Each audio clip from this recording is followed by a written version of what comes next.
Ladies and gentlemen, it's that time again.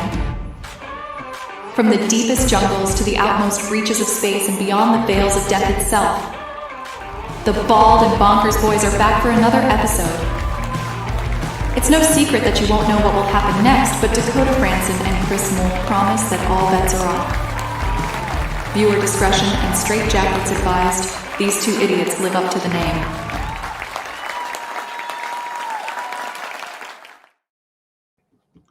Ladies and gentlemen, for this episode, please be advised to not drink and drive. But you're drinking and podcast. I'm on the drinking and podcast. I am brew. Yeah, like what the hell is that? Alcohol, oh, that's Scotland's national drink. You gotta be in Scotland. You never heard of I am brew? I see. Yeah, it's supposed to promote it as a big manly soda, big manly drink, but yet when you taste it, it tastes like bubblegum cream soda. Oh wow! It's look, you Americans have got your Dr. Peppers and your what do you call it, your Pepsis and all that kind of stuff, right? We have got Iron Brew. When he was out here in Scotland, he was walking about with big bottles, drinking it and all that kind of stuff. You know, we're rednecks. We're Bush Light. We're rednecks. What's that? Is that like a real beer or something? Yeah. Oh, it's $10 a 30 pack. Advised. Yes. Yeah. Warned. You're in for a treat tonight, ladies and gentlemen. Don't you go to Dakota? I'm going to interrupt you. There you go. No, go ahead. Well, Chris, you know these guys more than I do. Why don't you go ahead? Ladies and gentlemen, I had the honor of doing a show about in tribute to Mike the Naked Bigfoot, and these guys were on the show, which was an interesting night. I will say that because with a medium on, and Joey got a weird reading, you know, and Tim was telling us about his UFO experience, and I thought, you know something, we need to get them on the Bald and Bonkers show. You know, I've just noticed nearly everybody here's bald. Out of curiosity, Tim, do you have hair? Okay, so my brain came out of my head. I had a coyote on a motorcycle. My brain came out of my head, and I usually keep just a little on here to hide the scars. But really, he's sexy bald. I'm not. Oh, I shaved just for the show because I knew. Yeah, I'm a dick with ears. He looks good. He looks like Breaking Bad. It's weird that it's weird that because I've noticed people in the paranormal and the UFO theater are mostly bald. It's so strange. I don't know if it's like the radiation coming in for the UFOs and making all the stress. They've lost all their hair because of the stress. Yeah, I started going bald when I started in this. Anxiety. You know, stress and anxiety. Yeah. So, guys, thank you so much for coming on, and we'll let it fill up a bit. I mean, there's Dots in the chat already. There's Dots already. He's for Island, guys. He'll be sitting with his cup of tea in the noon. I was about to say, I would expect the Irishman to come in for the beer. Yeah, of course. Yeah. And please, guys, the link's in the chat. Please go and subscribe to their channel because it's a brilliant channel. And let's get you up to. You're nearly at 1,000 now. How many subscribers are you sitting at? Okay, well, I think we'll start this off at the beginning. So, about 6 months ago, was it? Because we started, we started The Truth About Beer. It's still a legitimate channel that I still do things with. But Tim and I kind of broke off from there about 6 months ago and started out there with Papa Joy and Uncle Tim. So we have another channel that we're trying to build. Right. So the Truth About Beer got kind of confusing for a lot of people because they didn't know what we were going to talk about. And Tim was part of it, but he and I always kind of leaned to the paranormal end of things.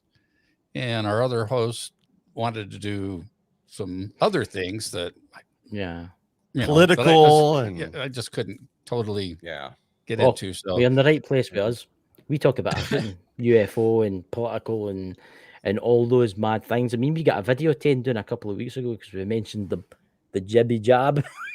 Yeah, only on one of our channels. But everywhere else, it's still there.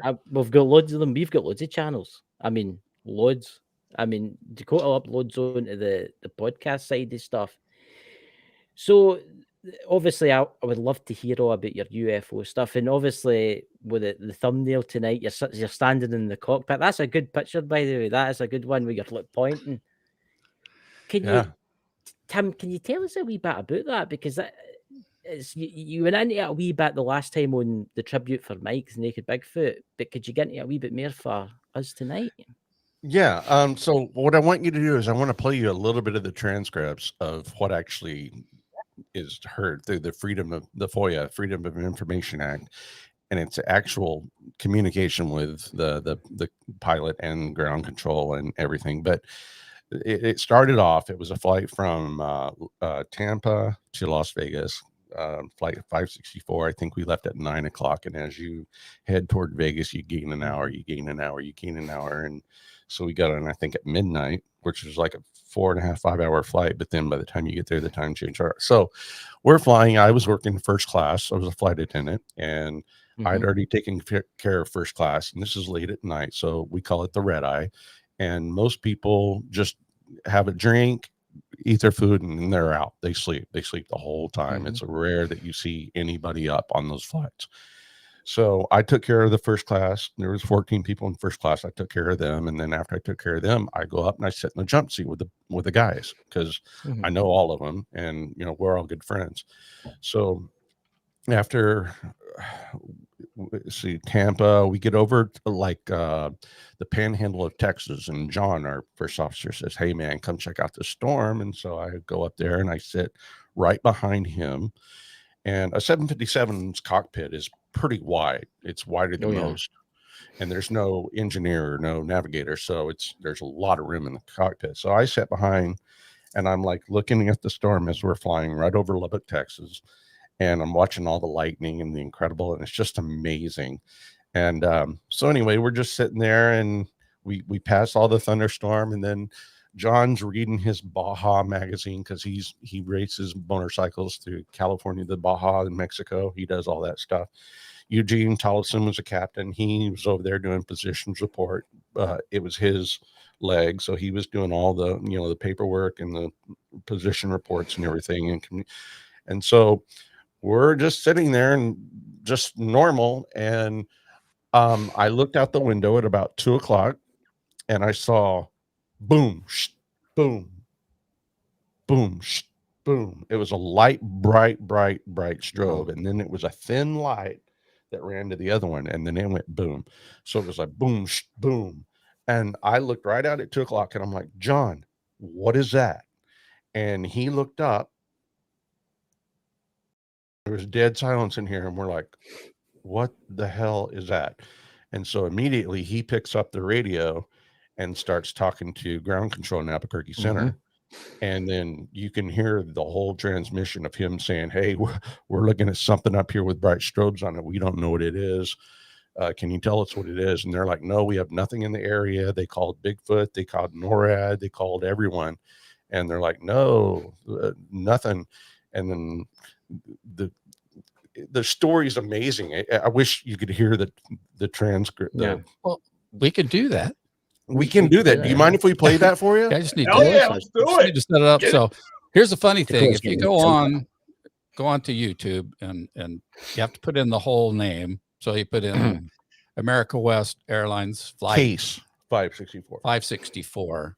You don't have to put in case. You just have to put in the flight. Okay. All right. You'll find all kinds of information on it. There's a lot of remakes on it, but they're not all accurate, because that'll be the story. The funny thing, Smithsonian Channel did a story on it, and he changed sex on that one. The flight attendant was a girl. Which I don't have a problem with that. But I mean, nobody's talked to us. We weren't allowed to talk to anyone. So they've recreated it based on their information that they have, and they've all gotten it a little wrong. But bless their hearts, they tried, because anyway, there's so much more to the story. But I'm gonna take a look at this. It's just listen to it. It's amazing.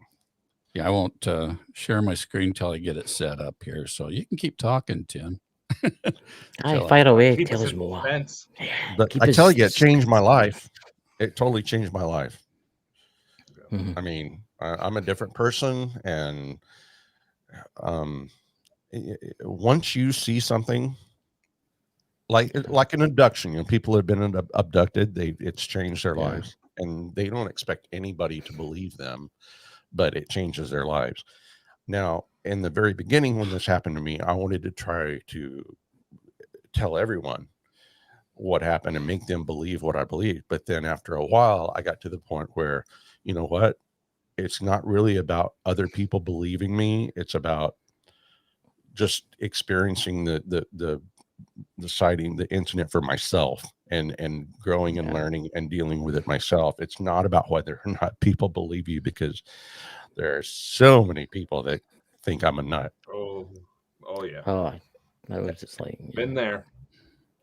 So it changed my life, and it wasn't until I met Joey and Keith, and I've kept this to myself for many years. That was 1995, and Joey and Keith, they heard about my story, and I shared it with them, and they're like, "Oh man, you've got to come on and share this story. It's amazing."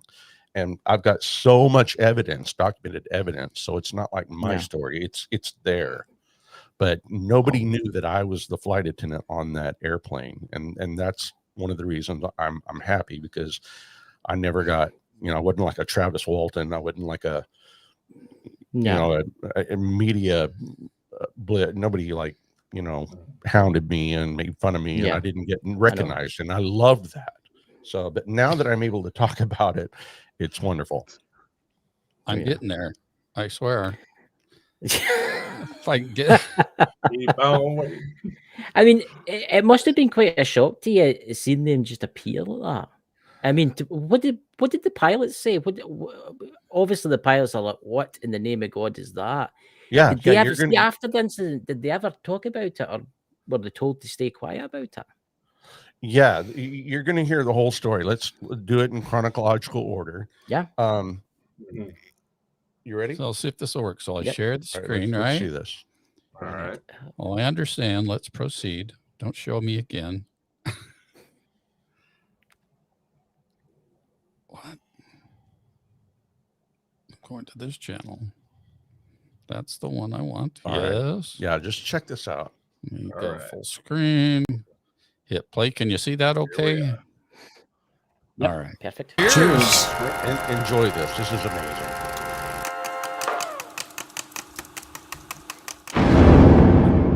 I don't hear any sound there. Oh, we did. Can you hear the sound on it? Yep. Yeah, sound's coming through.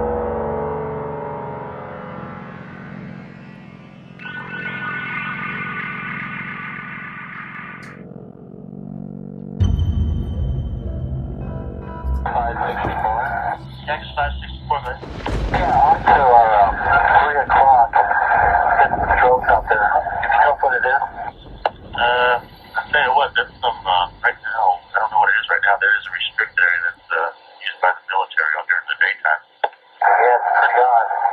Hold on, let me see if anybody else knows around here.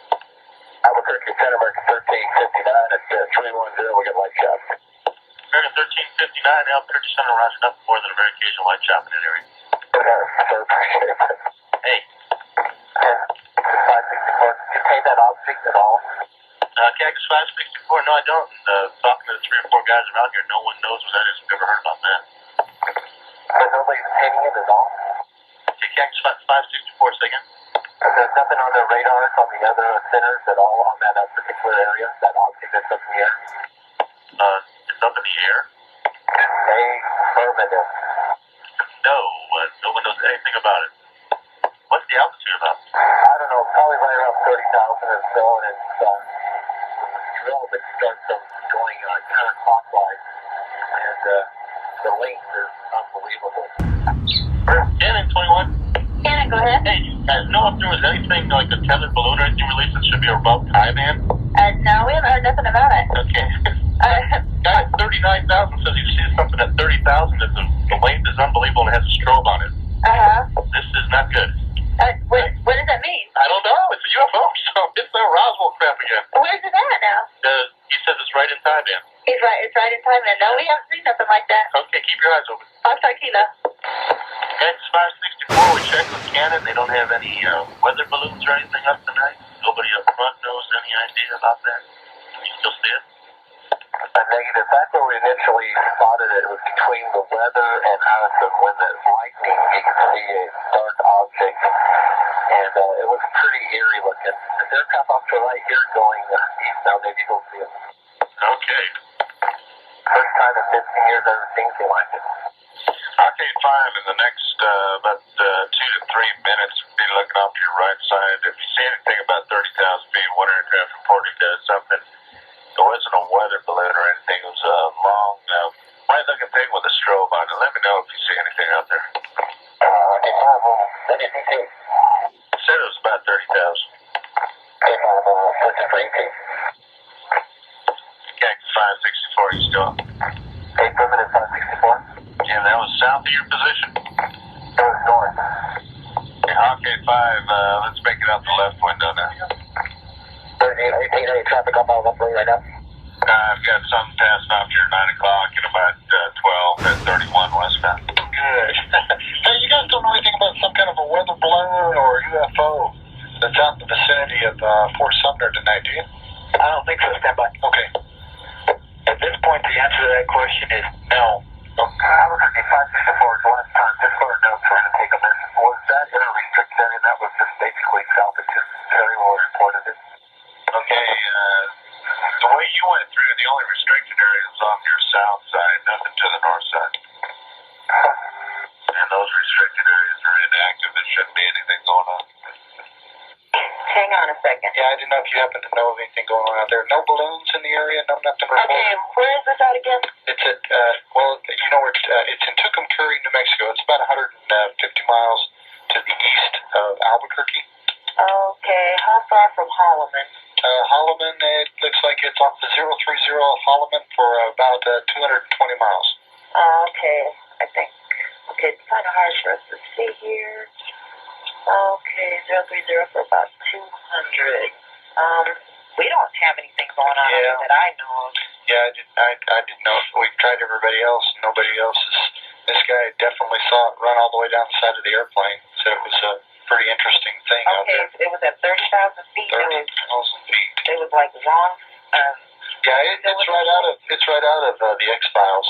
I mean, it's a definite UFO or something like that. But I mean, y'all are serious about this. Yeah, he's real serious about it too. And he looked at it, saw it. No balloons were reported tonight. Nothing in the area. And it was strobing out the front. He said. I think the strobe was off the tail end of it. Okay, strobe tail. He said it was it was dark, but he said there was lights in it. How long did he think it was? He said it was 300 to 400 foot long. Holy smokes. Yeah. And we don't have any air carriers out here, so they're strobing along. The only thing that I... Yeah, not that far to the north. To me, it would sound like an aerostat, but I don't think ours are that big, though. Yeah, no, and they're more like a this is like some sort of. All right. Okay. All right. Wow. So I mean, if you just listen to those transcripts, you really don't. I mean, that just said everything. It said everything. I can tell you the story that led up to it and what happened during and all that stuff. But this right here was subpoenaed by the Freedom of Information Act, and it was released. And nobody's ever. I mean, it's not been on CNN. It's not been on Fox News. It's not been on anything. The hard copies, sightings, A&E, 48 Hours. They all did shows. Smithsonian. They did shows on it, but that's all they had to go on. So they recreated several little shorts to make it look like what happened, but nobody really knows the real story. That's why they stereotyped you as a woman. Yeah, because it was a flight. It was a flight attendant. A stewardess. But yeah, it was amazing. It was totally amazing. The hair was on the back of my neck. I was crying. I had chills. It changed my life. I can't. So I saw it, and then the lightning and the thunderstorms back in the panhandle of Texas lit up, and it went from 2 o'clock, then it went to 3 o'clock, and then went down, and then it went right into the cell of thunderstorms, and it disappeared into the storm. And me and Eugene and John are looking at each other going, dude, what the hell was that? And we didn't know. So Eugene he reached up, he says, I'm going to follow it. And John reached over and says, no. He was going to take it off autopilot and actually turn toward it because he was in shock. And John's like, no, you can't do that. We'll get shot down, man. I mean, no, you can't do that because we weren't thinking right. And so we breathe, and we're like, all right, we're calming down. And eventually he goes, I'm going to draw a picture of it. How about if I draw a picture of it? He goes, can we agree on that? And he got out a piece of paper, and we all drew the picture of it. And we drew exactly what we saw. And it's never been illustrated the same way the picture we drew. But so we go along as normal, and I get up and I go back into the back, and I'm talking to the other crew members, and like, hey, what's going on? And I'm like, are we on time? I'm like, yeah, we're on time. I meant, we just saw a UFO. And they're like, what? Yeah, okay. Yeah, all right, cool, man. So we deadhead from Las Vegas to Phoenix. So and I'm like, dude, you guys didn't hear what I said. We just saw a freaking UFO. And they're like, all right, well, cool. What it look like? Yeah. I'm like, never mind. Went back into the cockpit. We talked, and we're like, all right, guys, we just have to calm down about this. This is, we're shocked. So we pull in, we go into gradual, go into final, and we land, and we go up to the gate in Vegas, and we pull into the gate. And as soon as we pull into the gate, I'm in the front of a 757, and I'm looking out the hole, and there's men in suits. I don't say black, they had suits on. And so Eugene, ding dong, I said, hey. He goes, yeah, there's a bunch of guys here. Just get identification before you let anybody in. I'm like, no problem. So I hung up, and the door opens, and I start saying goodbye to everyone. And there's like 3 guys in suits out there with a security officer, because in Las Vegas, the police force is called Metro. And so there were a couple of policemen, and there were the guy in suits. There was a supervisor for our airline, and there was all these people on the jetway. So I started like, all right, and I'm shaking, and I'm like, all right, goodbye, thank you, have a good night, good luck in Vegas, blah blah blah blah blah. And so the first class people kind of walked out, and there was a lull because people are getting their luggage. And like a man walked up to me, and he handed me an ID. He goes, I need to speak to the captain. And I said, I need your ID, please. And he handed me his ID. Now I glanced at it. And listen, I've been around the FAA for 40 years. I know what the FAA is. And it says FAA in big blue letters on the background of their IDs. I know what FAA is. This badge that they handed me had a seal and had stuff on it I didn't recognize. And I'm like, all right, one moment, please. And so I took the thing, and I went into the captain, and I said, there's guys here. They want to talk to you. And he looked at the ID. He goes, oh, okay, let him in. So I walked back out, and I'm like, you're welcome to go in, sir. And he walked in, and the door shut. And they were in there while I'm saying, bye-bye, bye-bye, bye-bye. You know, thank you. And so there was another lull, because the 757 is a big airplane. And one of the gentlemen stepped in, and he goes, hey, how are you doing tonight? I'm like, I'm doing all right. Is there something wrong? And he goes, nope, just doing a routine, inspection. I'm like, okay. Yeah, how often bullshit. Have you seen that? Yeah, never. I've never even, I mean, FAA show up, but they're just one guy, and he comes in, he introduces himself. He tells you exactly why he's there. He's doing a check ride or whatever. This was not that. And so I'm like, yeah, everything's wonderful. Anything out of the ordinary tonight? And I'm like, no, sir. Why? Is there something wrong? He goes, nope, just, and he stepped back out of the jetway, and he stayed in there, and he was standing there with a guy, and I told everybody goodbye and everything. All of a sudden, the cockpit door opened. This guy walks out and walks into the jetway, and they all start talking. So I turn around, and I look inside the cockpit, and John's coming out, because now that we've arrived at Vegas, we have to deadhead from Vegas to Phoenix. That means in 45 minutes we get on a flight and we just ride home. We're not working. So John comes out of the cockpit and I look up at him and he goes, "You didn't see nothing." And I'm like, "Okay, cool. Because I can see him, but they can't see me because he's coming out of the cockpit." So he walks out and goes in the jetway, and then Eugene walks out and his face is like, "Oh my God." And he walks out and he goes and they all leave. And so they're gone. And I'm saying bye. Anyway, everything is normal. So we get with the crew and they're like, where did the guys go? I'm like, I don't know. Some guys showed up and I think they took them to talk to them about what we saw. And they're like, "Did you really see a UFO?" And I'm like, "Yeah, guys, we did." So anyway, we go to the other flight. It was a 737, another gate. And we deadhead home. We just sit in the exit aisle and we ride home. So we're sitting there waiting to leave. And the flight attendant's like, "Where are the guys?" I'm like, "Dude, I don't know. I have no idea." So the captain comes on and says, "Well, folks, welcome aboard. Our flight will be about 45 minutes. And the weather, and we're just waiting on some connecting bags. We'll be on time. So we're just going to take a little delay here because we're waiting on some late baggage and paperwork, and we'll be on our way. Have a good night." And we're sitting here waiting. So the guys come on and they come down, and Eugene sits on the left side of the plane on the aisle seat. And then John sits on my side of the plane on the aisle seat. And I'm looking at him and he puts his bag up. He sits down. I'm like, "Dude, what happened?" He goes, "Shh." I'm like, "What?" He goes, "Don't talk about it here." I'm like, "What the hell are you talking about, man? What happened?" And he goes, "No." He goes, "I'll talk to you when we get to Phoenix." So for 45 minutes, it was awkward because we couldn't even speak to each other. I mean, he didn't even want to social.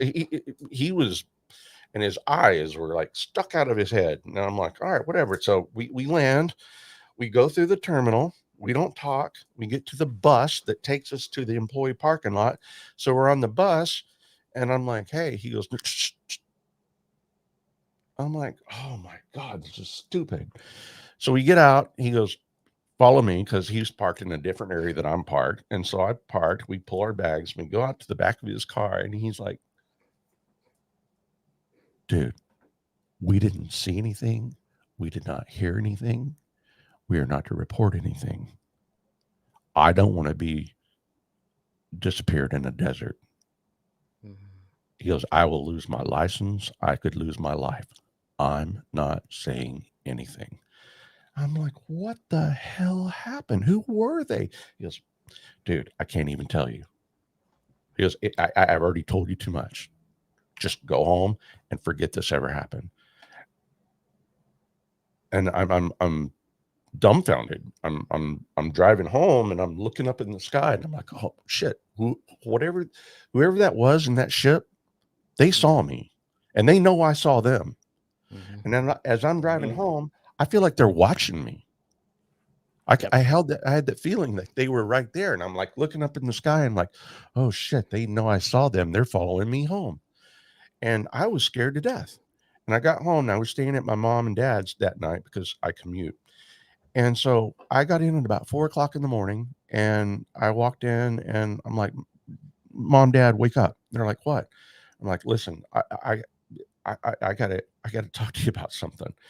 And so my stepdad, he's like a theologian. He's a Bible scholar. He studied the Strongs and the Hebrew and the coordinates, and he knows a lot about theology and about scripture and everything like that. So I said, "Scotty, you've got to tell me, is there anywhere in the Bible that confirms or denies the existence of other life?" And he thought for a minute and he said, "Well, there's all sorts of examples. There's Moses, there's Ezekiel 1. I'm like, "What's Ezekiel 1? And he tells me about it. And I'm like, "Because I just saw something that was not from this planet." And I'm really freaked out because now God is no longer like the ultimate thing in my my brain. There's got to be more. And so I couldn't sleep that night. I was freaked out. So I lived with it for a while. I went and I read Ezekiel 1, and I read all the stories in the Bible about how angels appeared before all of our, all the people. And so then I got involved with MUFON, which is Mutual UFO Organization. It's a huge network. And they have a chapter over at the Papago National Guard that meets every first Tuesday on every month. And so I asked my brother if he could go with me because I wanted to get into this now. I wanted to start talking to people about UFOs and aliens and everything. I want to find out if other people have had anything close to what I had experienced. So my brother said, yeah, I'll go with you. So we walked in and we sat down, and I don't know how this was even possible, but back then there was a show called Sightings. Do you remember that? Mm-hmm. And they were playing my episode, and they were showing the transcripts, and they were reenacting the whole thing. They've since then taken that whole thing down. You cannot find that. If you can, please let me know. But they were talking about all that, and my brother's like, go tell them that was you. And I'm like, oh God, no. He goes, no, go tell them this. They're playing your show right here. This is your episode. Go tell somebody this is you. So I walked up and I said, who's in charge? And it was a guy named Tim Bell, or I can't remember exactly.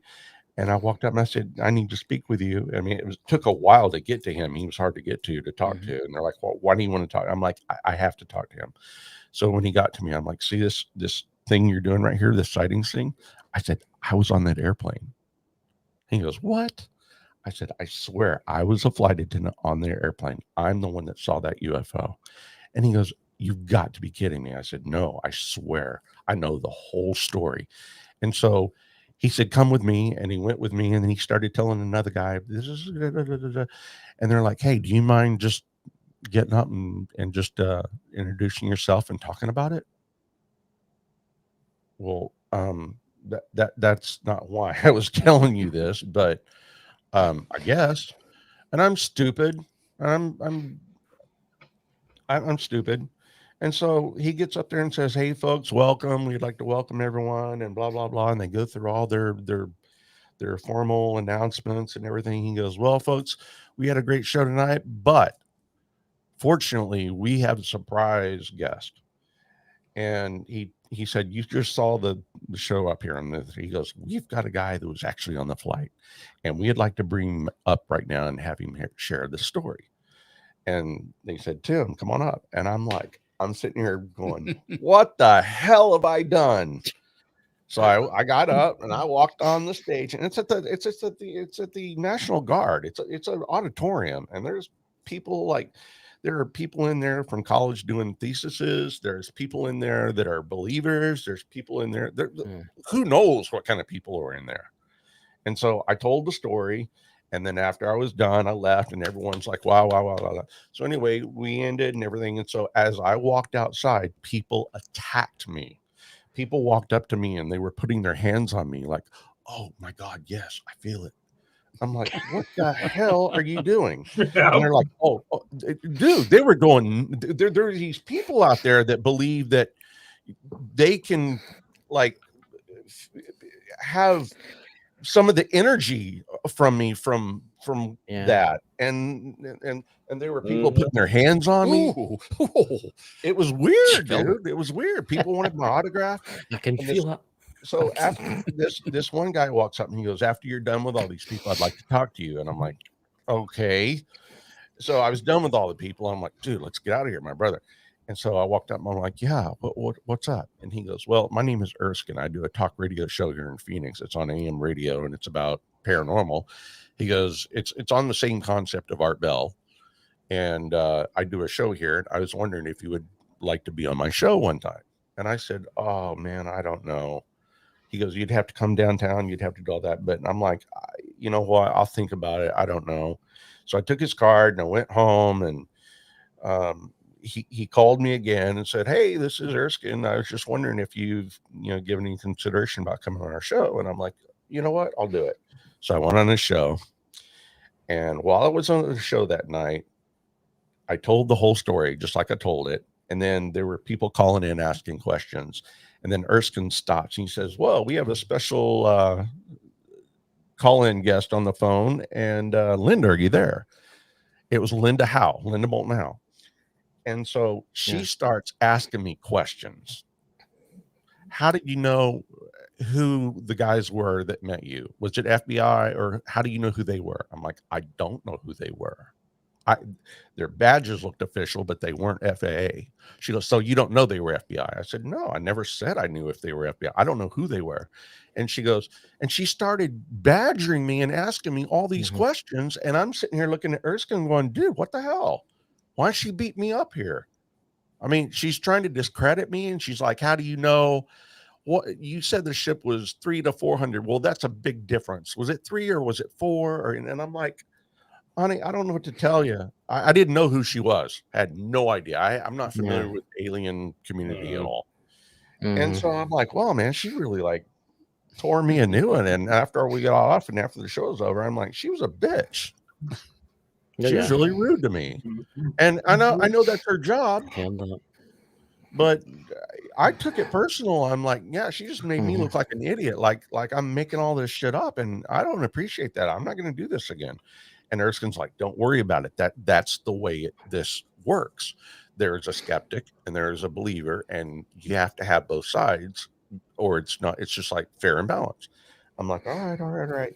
So I went on, and I didn't do any more things. I got a hold of Jim Delatoso. He's a animated. He animates. He's an alien animator. He does all the videos and he animates computer drawings of reenactments of all of these people that have had all these encounters.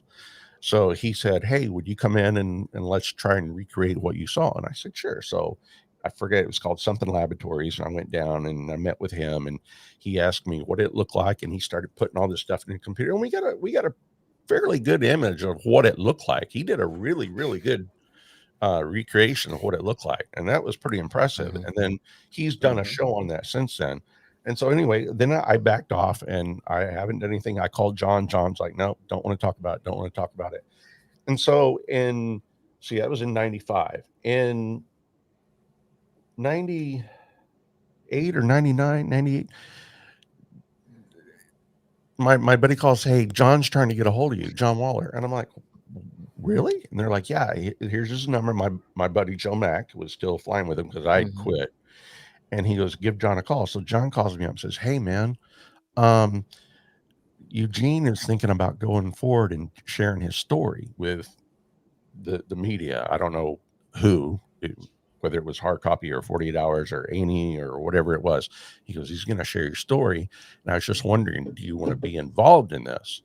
And I'm like, I don't know, man. I don't know. He goes, well, I have a number for you. This is a guy's number. His name's Walter Webb.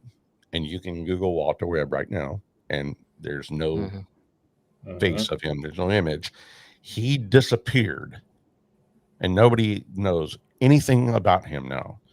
So I called him. He was in Washington. He goes, hey, man, I'd like to get you down here and interview you about your encounter.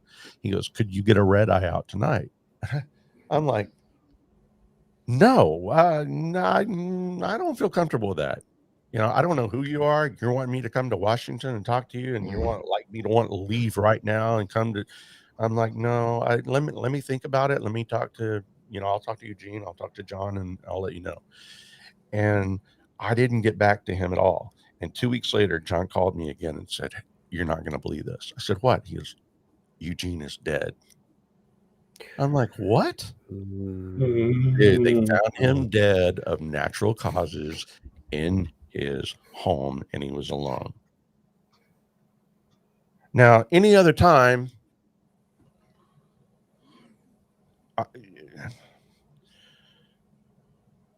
I that happens all the time. Happens every day. Yeah, there's something wrong here. There's something very, very, very wrong here. And it was in my gut, it was in my heart, it was in my mind, and I'm like, oh shit, we have just opened up the hornet's nest. And so I tried to contact Walter Webb again, and that number no longer worked. And this is right when the internet was fairly new to us. I mean, I wasn't really a person that got on the internet and all that stuff. But I just started doing searches and everything. And all of a sudden, all of Walter Webb's information was taken down, unavailable. Okay. Just this site's no longer. He disappeared. And I mean, look him up right now, Walter Webb. Everything about him is just completely washed. And so I'm like, nope, I'm not saying a damn word about it. I'm not talking about it. I'm not answering phone calls. I'm not doing anything ever again. And to this day, John Waller, he's my friend, but he'll take my phone calls to say, hey, what's going on? How are you doing, man? Are you still okay? You know, in a subtle, like, are you doing okay? Are you all right? You know, I'm just making sure you're okay. But he doesn't want to talk anything about it. So that's where I am now. And then when I met Joey and Keith, they're like, so you have a UFO story? I'm like, oh boy, do I. And so I went on their show, and Joey hooked it all up, and they pulled up all the transcripts and everything, and that show got like that show got more views than I think any show they've ever done. Still to this day, views, yeah. And I've had all these people contact me and email me and ask me, and I'm like, you know what? I'm tired of sitting on this. I want to start talking about it, and I want to start talking to other people that have had that experience. And I said, let's do some paranormal research. Let's do some investigating. And that kind of led us. They were kind of like into ghost, and I said, let's just do paranormal. And if you could see our opening to our new Out There monologue or thing, it gives you a span of what we do now. And since then, we've gone to haunted hospitals, we've gone to jails, we've gone to boneyard airplanes, we've gone to people's houses that have had problems. We've done a lot of ghost investigation. It's really hard to do a whole lot of UFO investigation because there's not too many. I'm a member of CE5. Are you guys familiar with that? Oh, yep. Okay. Oh yeah. We use that a lot. We use it a lot. Yeah. All right. So I'm a registered member. I've already gone through all the training. I can be a host. I can actually take 15 people and take them out to the desert or into a place, and I can actually host a whole CE5 meeting. I've gone through all the things. I passed all the tests. And Richard Greer, I've got all my paperwork in order. I haven't done any since I've moved to Texas because you can't even see the frickin' sky. There's nothing. I mean, you go outside and the stars are gone because this place is just too damn big. Light pollution. Yeah. And so I would be doing it. But so Joni is like, why don't we just do our own paranormal stuff? So we started doing, ghost hunting and paranormal, and we looked for Bigfoot, and we've done a lot of things, and I'm interested in that. And so I have this on my truck out there with paranormal suds, and I wear the shirt, and I walk around, and I walk into stores, I walk into Mexican markets, I walk into bars, and people are like, oh, paranormal, that's cool. What is that? I'm like, yeah, I'm a paranormal investigator. I ghost hunt. I talk about UFOs. I interview people that have seen UFOs, and I've interviewed a lot of people, and a lot of people have shared their stories with me.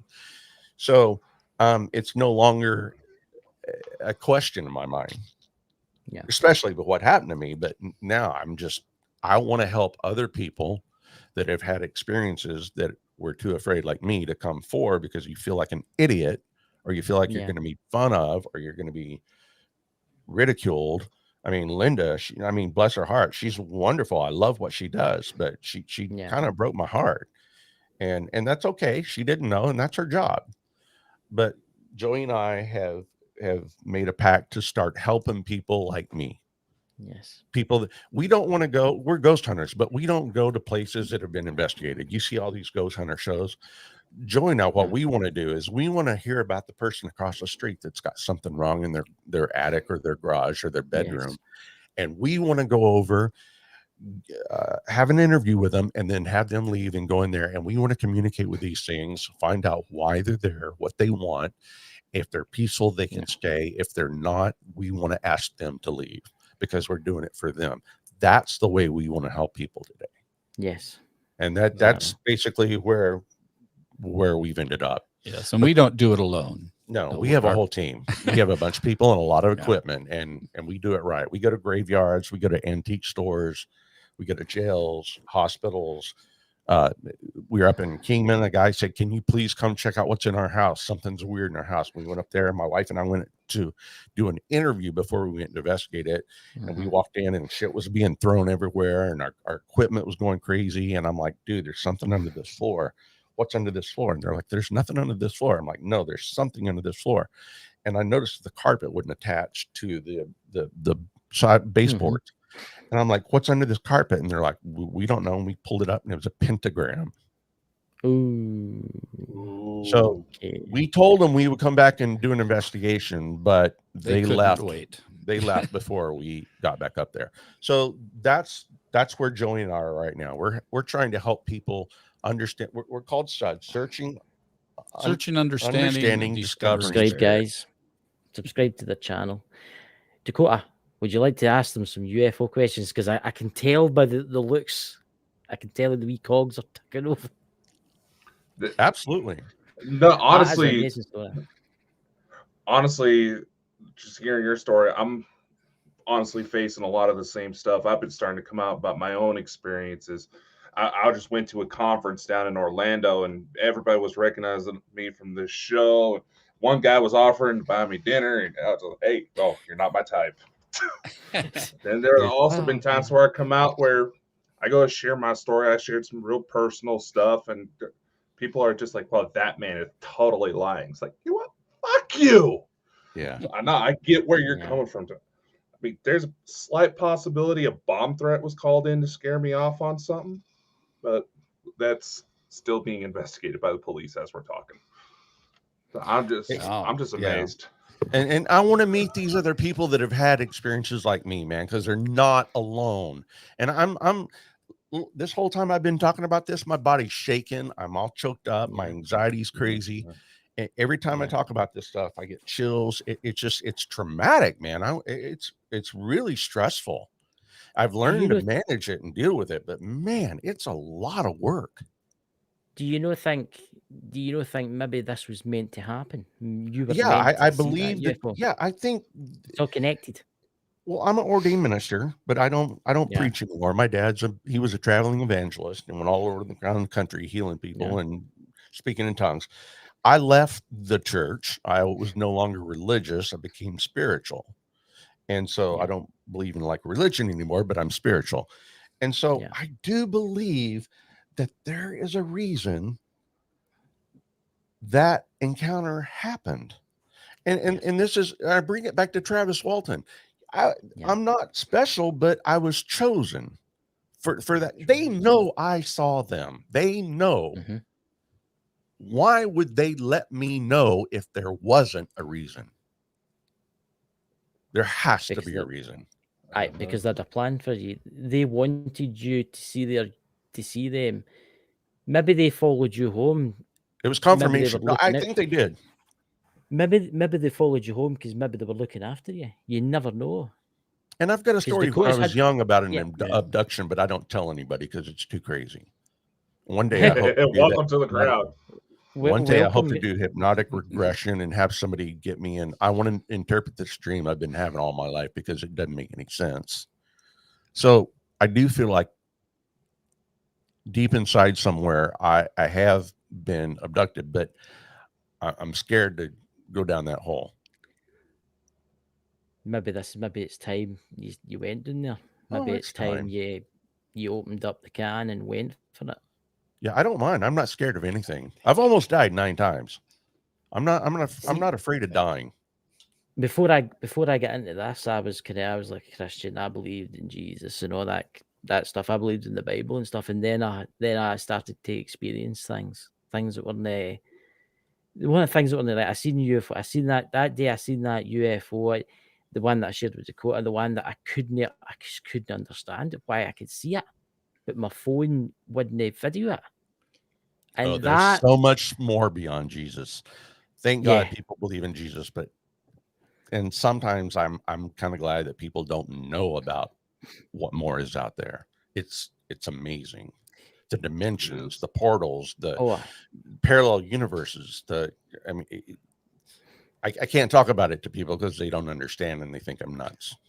And that's how we lost our hair. Yep. but it's a good thing though, because everybody, obviously you've got the Bible and people believe in Jesus and all that kind of thing. That's How do we good. not know that? How do we not know that Jesus wasn't one of them? I think You see where I'm going Jesus with was an this? alien. I Yeah. say Yeah. Jesus was an alien. He was a seer. He was like an Anunnaki. He was like Yeah. the Sumerian. He was Akhenaten. He was one of the special people that came from the stars and gave man knowledge and education, and then went back to where he came from. It's the same story over and over in every culture. It kind of, I kind there's people out there that think that we're the only life forms in the entire universe, right? And I people that I just don't agree with them.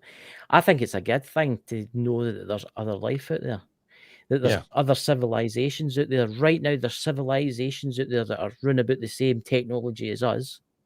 There's civilizations out there that are still in the Stone Age, but then there's civilizations out there that are millions of years more advanced. And they're watching us, and they're we're coming starting to find visiting. that out, and we're starting to discover Yeah. Geoteple Tempe. I always say that wrong, but listen, Yeah, you that throws ask, me off when you say it. you ask a person that's religious or a Christian. Gobekli Tepe. Gobekli Tempe. You ask a person that's religious or a Christian like that to read Sumerian text, which Cuneiform. Yeah. Zachariah Sitchin. All right. If you ask somebody to read that, just read the text and then explain to me how you still believe what you believe. You can't. It's contradictory. It's an oxymoron. Yeah. I've read I the believe Zachariah truth. Sitchin books. Yeah. I believe truth, your own truth kind of exists on its own plane. So like-minded people exist on the same truth plane. I don't think there's anything cut and dry about the truth, to be honest with you. I think there's many truths. It depends on where you resonate at, what dimension you're in. Yeah, exactly. So you don't want to stir the pot with people that are totally believing in what they believe, because it brings them peace. It helps them through their day. Fine. That's fine. I think that's great. But I'm glad about religion. Don't get me wrong. Religion is very important to the Yeah. people that are ignorant, and they need the steps and they need the tools to achieve a spiritual level. That's important that everyone achieves a spiritual level. If it takes religion for them to get there, that's fine. It took me religion to get there. But once you reach spirituality, it's no longer about religion. Yeah. But it's important that everybody get there. Exactly. No matter how long it I mean, I do the ghost investigations too and stuff, and I've met some strange folk in my life. I mean, Dakota's one of them, but I've met some really, really strange. I know I'm strange too. I've met some people that they go to church and stuff like that, and they're like, "Oh, I don't believe in aliens. Oh, and I don't believe in ghosts." It's okay. And then they go, "But when I die, I'm going to heaven." And then I say to them, "But you don't believe in ghosts, and you don't believe in the afterlife, but when you die, you're going to heaven." They don't know what And heaven it's is. it's a kind of question. Then you see them, they sit there and you can see them thinking about it, and they go all quiet because you've obviously activated a question in their head. Because I know friends like that, and knew they asked me all the time about UFO stuff. Because if I hadn't gone through this, I would have been just fine. Yeah. I would have been just fine the way I was. You wouldn't have been elevated to where you are. I wouldn't be where I am now, but I don't think that I would have suffered or missed out on anything. But when you allow yourself to go to experience, to look in, to open yourself up to that different level and different dimension and different parallel universe, and you allow that, you accept it, it starts coming in, and you start being educated in a way that you never would have if you just kept going to Sunday school. And it's amazing. It's amazing. And you know what? I consider it a gift. Yeah. It's actually interesting because there's Pete in the chat So It's good to Pete, see I you, saw Pete. that pop up. That's awesome. Yeah, Hey, Pete. yeah. Where's- And There you are. it's actually interesting about how he said his dad had so many fights about people with angels and stuff like that. I mean, Oh, yeah. Yes. I do believe angels exist, but no in an angelic kind of form. I do believe that a long time ago there was these beings that came to the earth. You see where I'm going with this? A long time ago, seers, the these- watchers. Yes, yeah, The and ones they came from to the who earth. heaven the stars Yes. came. Yes. Yeah, And absolutely. they teached man how to farm, and they teached man how to build stuff, and then they disappeared again. Yeah. And then obviously they're watching us grow as we speak. I mean, one day they are going to come down. One day they are going to Yeah. arrive. I mean, Nibiru. it's only a matter. It's only. What is your opinion on Planet Nibiru? I mean, it's an interesting one. That It's coming back, and when they do, everything's going to be answered. It's a rotation of a planet that was here a long time, 2,600 years ago, and it makes its orbit. And every time it gets back to our orbit, they come down and they teach us and they show us and everything, and they leave again. One day they're gonna be back. They're gonna come down. They're gonna confirm everything that I believe. Mhm. Because if you believe the Sumerian writings and Akhenaten and the Akhenaten, the people, The people? the Akhenaten, The Anunnaki. Anunnaki. I'm sorry, Yeah. the Anunnaki. And if you just listen to what they talk about, because nobody Yeah. wants to hear that. It's like Mhm. you're in denial, but I mean, people are going to yeah. be shocked when it actually happens again, and I know it's going to happen again. I'm reading that book, the new Zachariah Sitchin, When Time Began. You know the one I'm I talking love about. that man. Yes, I just get it in the other day. I'm only maybe 40 or 50 pages. that'll I'm finding it change quite, your life. yeah. It'll change your It's life. very interesting. It's a big thick book, and it's That and Chariot of the Gods. Yeah. Oh, I've got that one too. Mhm. I've got That them and all. Chariot of the I've got Gods. every one of them. If you can read both of those and tell me you don't believe all that stuff, I've Well, got that my that movie bookshelf's when it right there first came out, behind you us. can't do that. There's a big pile of books behind us, and it's every one that he's ever wrote. Zachariah Yeah, Sitchin. it's undeniable. He was I a mean, very you can't argue interesting it. man. You can't argue it. Yeah. well, Yeah. So Dakota. So, being that we're getting close to the end of the hour, what are your guys' opinion on the renewed interest in the public when it comes to UFOs regarding all these Senate hearings? So what do you think that's going to lead to? They're gradually softening us up for the big reveal. We're getting used to it. So then when the thing lands on the US, there's not going to be a panic there like was in Orson Welles. Orson Welles proved that they couldn't talk about it back then. Yeah. Nowadays, we wouldn't have that. If you heard aliens came down on the White House lawn, there's a lot of people that are going to keep going to the bowling alley and not give a crap about it. Yeah. Not like they did with Orson Welles. When Orson Welles did that, the whole world panicked. Yeah. They won't do that now. They've slowly been conditioning us to accept what's inevitable.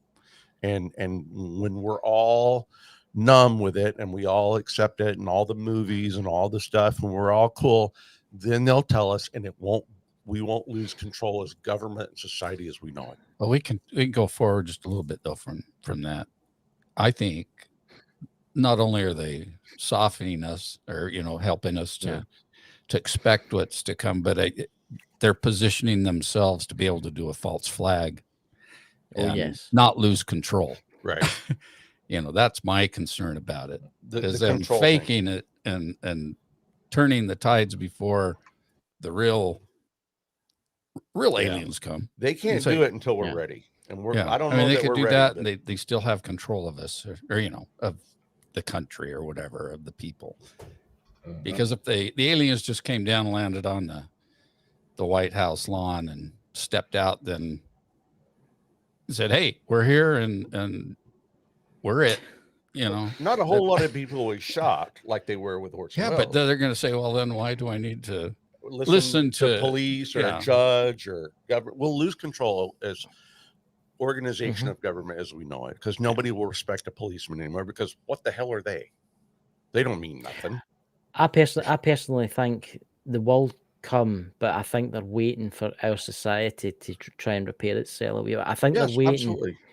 They're waiting for the wars. The wars are terrible. I mean, Well, the that's Middle probably East is what's going falling to apart. cause them Yeah. to come back. World War III Yeah. will probably be the reason that they intervene and it all comes back. Yeah, I think that's what they're waiting on. I think they're waiting for the powers that be, because obviously, let's face it, the powers that be, some of the powers that be, the new want to keep it hidden for the technology and make money. It's corrupt. I think they're waiting for World War III to start. Yeah, the right time. And I think once it starts, I don't think they're going to allow the nuclear weapons to get used. There's too many UFOs that's turned off nuclear. I don't think they're going to let that stuff. happen. They know that we are going to destroy ourselves. And I honestly believe that they are there making sure that we do not do that to ourselves. Yeah. And I think they will intervene before that happens. I honestly believe that. Hope so. Oh, the only thing that I worry about is the government will turn around and say, oh, look, the aliens have turned off our nuclear weapons and stuff.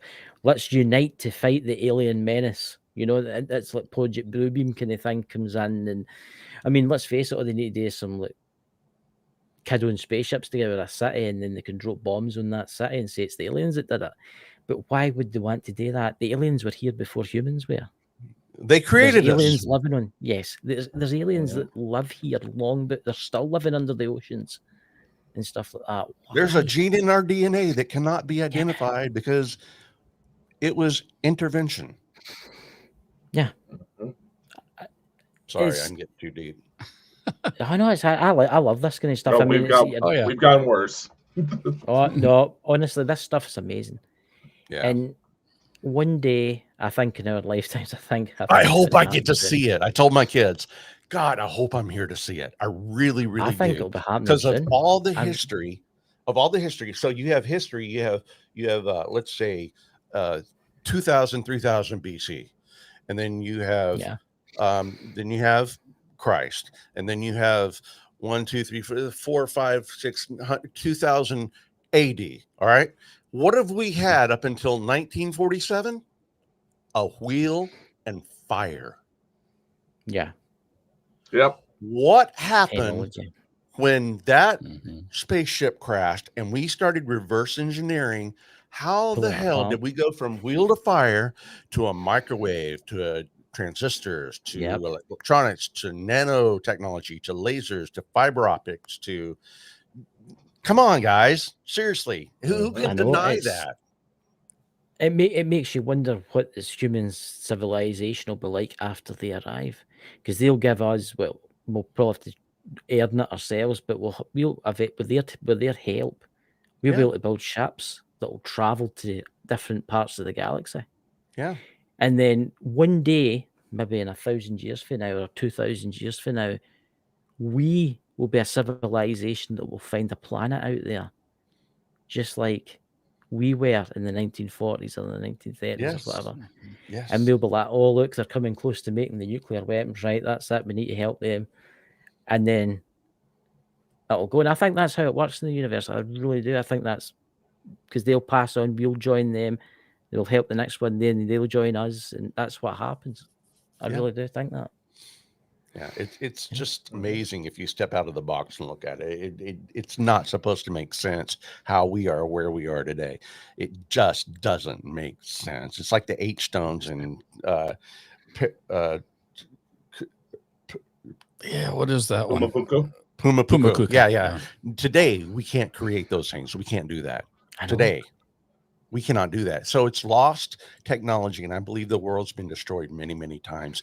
And I think we're just now discovering old technology going, wait a minute, this is a cycle. And when we get to where we can't handle it anymore, we'll be destroyed. And then in another 3, 4, 5,000 years, they'll be pulling up our cell phones under dirt going, what the hell is this? Yeah. But I think this time we've got help. I think they've decided to help us. I really do. Yeah. I think it's happened so many times in the past. They're on our side. They're on our side. Yeah. Well, aren't we supposed to be the 6th species or that we time cycle of know humans of. on If there. you go by the So, Mayan calendar, we restart now, and this is all supposed to end and happen all over again. If you look at the quatroon, but anyway, but Dakota, So guys, where can? Oh, I'm sorry. No, I just you want to go, man. know what where we can see your story, your UFO. What episode on your channel can we go check out?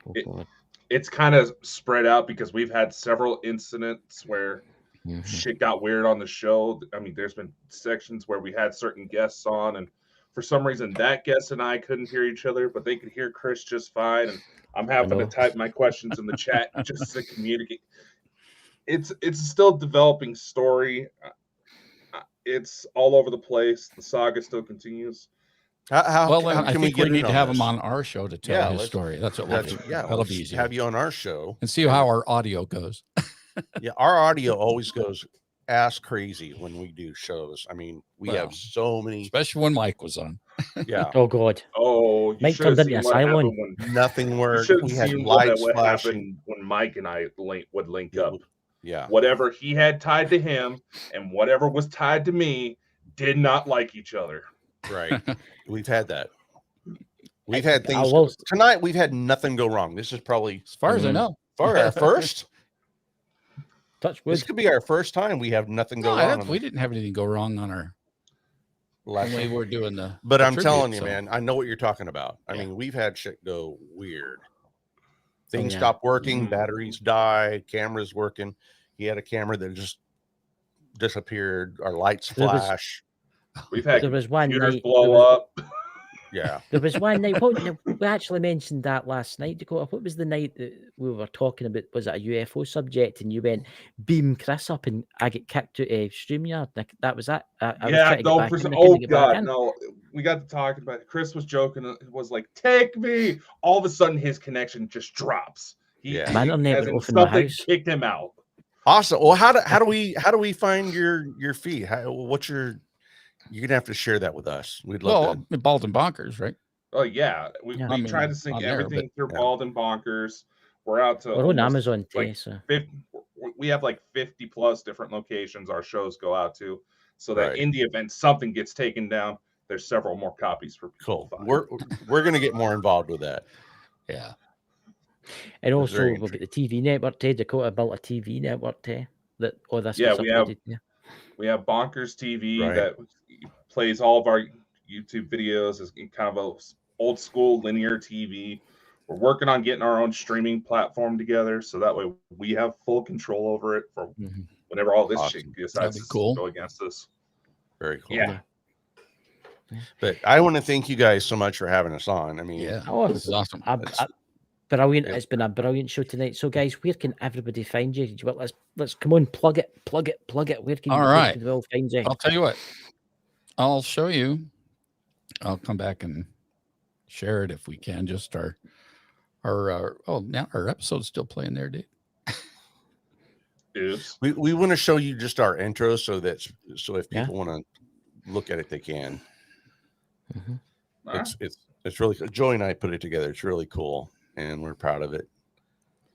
So here, that's how did that took me back to that. The ghosts in the machine. Yeah. This is what's kind of weird. Mike, is it you? All right, here we go.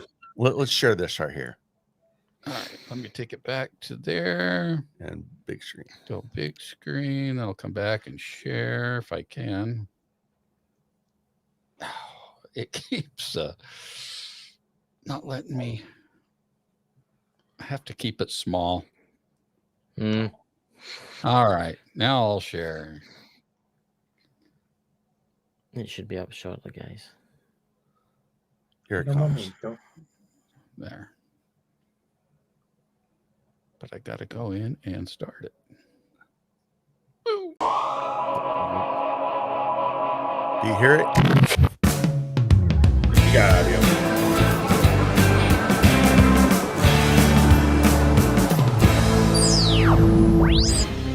Welcome Welcome to Out There. I'm Papa Joey Stay. And I'm Uncle Tim Rice. In this series, we explore the unexplained And the paranormal. While I'm somewhat of a skeptic, I'm a full-on believer. Together, we take a deep dive into all things that could be considered out there. We discuss everything paranormal, from ghosts and UFOs to cryptids and more. Join us as we unravel the mysteries behind the stories and decide for ourselves if there is something more out there.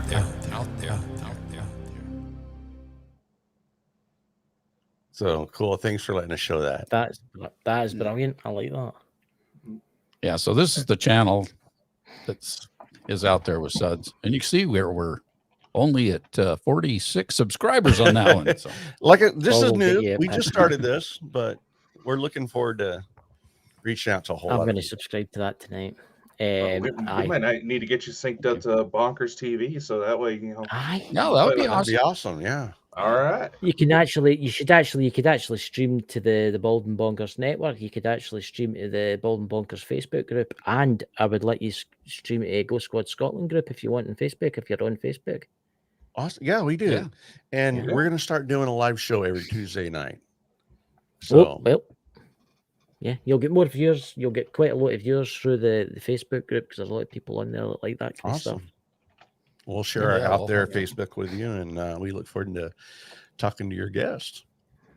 Yeah. All right. I'm honestly, I'm really looking forward to your UFO stuff. That story you tell us about what happened with the UFO was amazing.